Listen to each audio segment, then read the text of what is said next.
얘네들은 굉장히 공동체적으로 성과를 잘 내잖아요. 그래서 그 힘을 배우고 싶은 게 이제 이 네트워크에 주목하는 건데, 요즘에도 이 미국에서 이 유대인들이 중심이 된 실리콘밸리 그 기업들이 서로 도와가면서 잘 성장하고 있잖아요.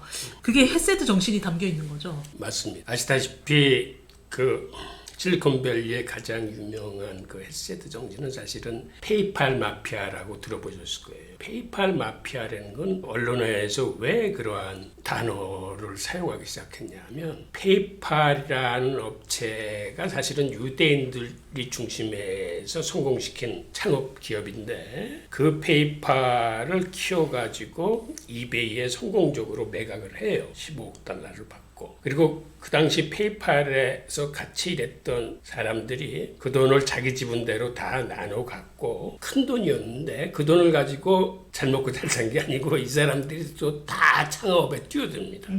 그리고 서로 도와주고 밀어주고 땡겨주는 모습이 정말 마피아처럼 대단한 단결력으로 서로를 밀어준다라고 그래서 언론에서 그 페이팔 마피아라는 그런 용어를 쓰기 시작했는데, 대한민국의 질문과 토론의 문화를 함께 만들어 가시죠.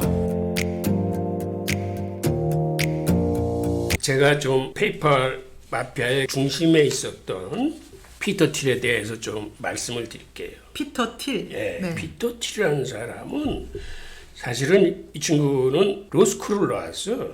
그래서 변호사 생활을 하다가 네. 아, 이 길이 내 길이 아닌가벼 하고서 네. 그만두고 그 금융계에 뛰어들어갑니다.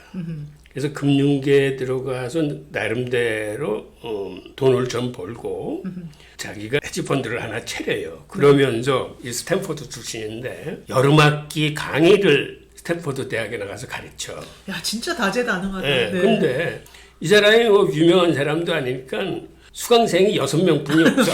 네. 쾌가 안 시켰네요. 네.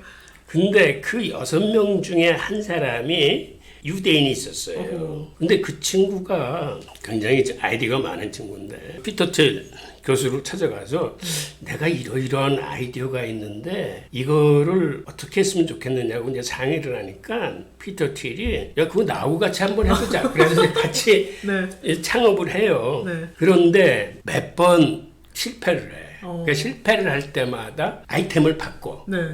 그러니까 유대인들의 특징이 좋은 아이디어를 갖고 만나서 이렇게 한다는 것보다는 오히려 좋은 인적 자원끼리 그러네. 결합을 하고 아이템은 그 친구들은 어떻게 생각하냐면 사실은 외국 거, 다른 거 갖다가 성공시킬 수 있다라고 생각하는 사람들. 그러니까 그 사람들은 인적 결합이 먼저라고 생각하는 거예요. 그래가지고 결국 이메일로 돈을 전송하는 그 페이팔이라는 것이 마지막으로 그들이 이제 성공시킨 사업이에요. 근데 그걸 똑같이 하는 친구가 실리콘밸리에 있는 거야. 네. 이제 그 친구 이름이 앨런 머스크야. 아, 네. 그 유명한. 네. 유대인은 특징이 네. 앨런 머스크는 유대인 아니죠? 앨런 머스크는 유대인 아니에요. 네. 근데 네. 그 친구도 저 남아공 출신이고 해가지고 네덜란드 개 유대인의 피가 있을지 몰라. 아, 네. 하여튼 예. 공식적으로는 아닌데. 네네. 근데 유대인은 특성이 뭐를 하면 그걸 독점을 해야지 이게 경쟁으로 나가면 안 되는 거야. 네. 그래서 둘이 만나서 합의를 해요. 야, 우리 이러지 말고 하나로 뭉치자. 그래서 피터 틸하고 머스크가 이제 하나로 합칩니다. 그 페이팔이 이제 승승장구에 성공을 해서 이베이에서 이제 그걸 사가고 난 다음에 거기 참여했던 사람들이 나중에 제2의 창업을 하는데 자그마치 10억 달러 이상의 큰 회사들이 7개가 탄. 와. 그러니까는 그게 뭐냐면 앨런 머스크의 이제 테슬라, 스페이스X, 그 다음에 링크드인. 리드 오프만의 링크드인, 그 다음에 유튜브, 스티브 첸하고 이 친구들이 유튜브를 성공시켜. 그 다음에 한국에는 잘 모르지만 엘프라는 게 있어요. 미국에서는 유명한 그 옐프 아니에요? 옐프. 네. 그 다음에 저 마이크로소프트한테 큰 돈으로 팔린 야모라는 거. 그 다음에 피터 틸 스스로가 만든 벤처 캐피탈리스트인 펠런티어.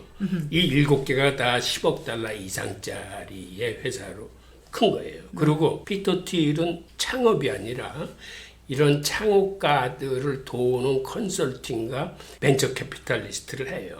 그래서 피터 틸이 사실은 뭐를 했냐면 유대인들은 뭔가 싹수가 보이면 아주 처음에 대규모로 거기다 투자를 해줍니다. 네. 그런데 피터 틸이 당시 페이스북한테 초기 투자를 해. 아. 그래서 지분을 10%를 받아내. 그 당시는 그게 큰 돈이 아니었었어요. 네네. 상장이 되기 전이니까. 그때 뭐 한 1,000만 달러인가. 네. 그렇게 큰 돈이 아닌데 네. 그 돈을 가지고 그 지분의 10%를 챙겨. 네. 하여튼 그러니까 우선 돈을 벌겠다는 욕심보다 같은 유대인인데 저거 될 것 같은데 그러면은 확실히 초기 투자를 확실히 해줌으로써 밀어주는 거죠. 그리고 헤세드 정신이라는 게 이렇게 금전적인 돈뿐만 아니라 필요한 마케팅은 마케팅, 그 친구한테 필요한 인적 자원이면 인적 자원, 뭐 나스닥에 상장시키는 뭐 IPO 전문가면 전문가, 적재조세 필요한 사람들을 그거를 딱딱 짚어서 해주는데 혼자서 해주는 게 아니라 이게 때를 몰려서 해줘. 그러니까 웬만하면 성공시키는 거야. 잘못하면 잘못하는 부분을 코치하고 필요한 사람을 대주고 해가지고 그러니까 이렇게 성공할 수 있는데 그러한 실리콘밸리의 유대인의 특성을 가장 잘 나타내는 게 이 피터 틸을 중심으로 한 이 페이팔 사람들이었어요. 이게 바로 헤세드 정신. 네. 아주 헌신적으로 성공시키는 거. 이 사람들도 원래는 서로 몰랐던 사람들인데 창업 정신으로 뭉쳐가지고 서로 또 아낌없이 도와주고 서로를 성장시키는 이런 네트워크를 한국에서 어떻게 배울 수 있을까요? 이게 최근에도 우리 이야기했지만 네. 성장 마인드잖아요. 네. 그러니까 남을 성장시키려고 하면 자동적으로도 그 좋은 영향을 받아 자기도 성공하거든요. 그런 사람들이 모여야 성장이 동시에 일어나거든요. 네. 근데 집단적으로 일어나는데 서로 이기적인 마음 갖고 있으면 네트워크 만들기 어렵고요.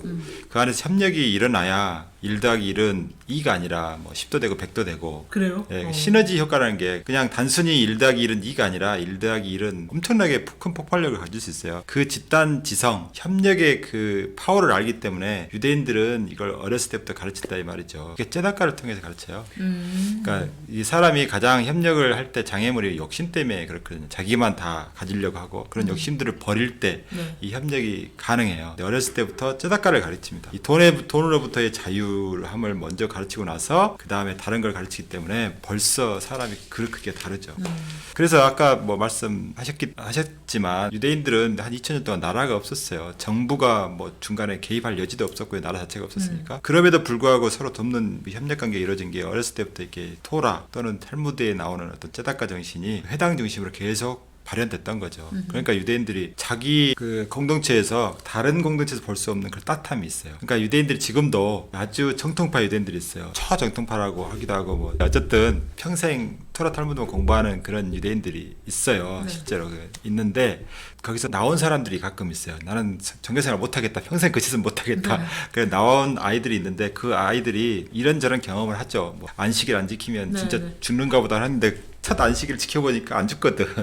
페이스북에 주커버그 그런 사람이에요. 그 사람은 완전 초정통파는 아니어도 정통파 유대인 가문의 사람이었는데 바 미tz바 성년식을 하면서 이제 고르라고 한 거죠. 너 계속 종교생활 할래? 아니면 그냥 나가 살래? 그러니까 나가 살겠다. 난 무교다. 그러면 그렇게 하고 살았는데 이 사람들이 나가 살면 이제 세상적인 즐거움, 돈도 많이 벌어보고 뭐 이러잖아요. 그렇게 살지만 이런 유대인 사회 안에서의 따뜻함이 있거든. 서로 도와주고 애쓰고 뭐 힘들면은 막 위로해주고 이런 분위기들이 너무 잘 돼 있어요. 그런 것들을 못 잊어요. 그래서 나중에 다시 돌아온답니다. 그런 분위기를 만들어주는 게 공동체 계속해서 나가더라도 다시 들어오고 이렇게 할 수 있는 게 주커버그도 다시 돌아온 거예요? 돌아올 거라 기대하죠. 그 이제 이미 돌아온 사람이 스필버그예요. 제가 스필버그가 다니는 해당에 가봤거든요. 이제 그 어머니가 하는 밀키웨이라는 뭐 그런 살롱 비슷한 그런 커피숍도 있는데 어쨌든 그런 세상에서 이렇게 성공한 유대인들도 그 따뜻함을 못 잊어서 다시 돌아온다고 해요. 근데 지금 유대인들이 말하는데 그런 사람들이 굉장히 늘어나고 있다고 합니다. 유대인들은 전도를 하는데 유대인이 아닌 사람한테 전도하지 않아요. 유대인인데 종교 생활을 하지 않는 사람 유대인들이 있어요. 그러니까 종교 생활 하라고 전도를 하는 거예요. 그렇게 전도를 하면 받아들이고 다시 돌아오는 사람들이 꽤 많아요. 뭐 유명한 영화 감독도 굉장히 많고요. 성공한 사람들이 다시 종교 생활, 그러니까 안식일도 지키고 뭐 코쇼도 지키고 하는 사람들이 많아지는 게 그런 공동체의 따뜻함이 있어서 그렇다는 거죠.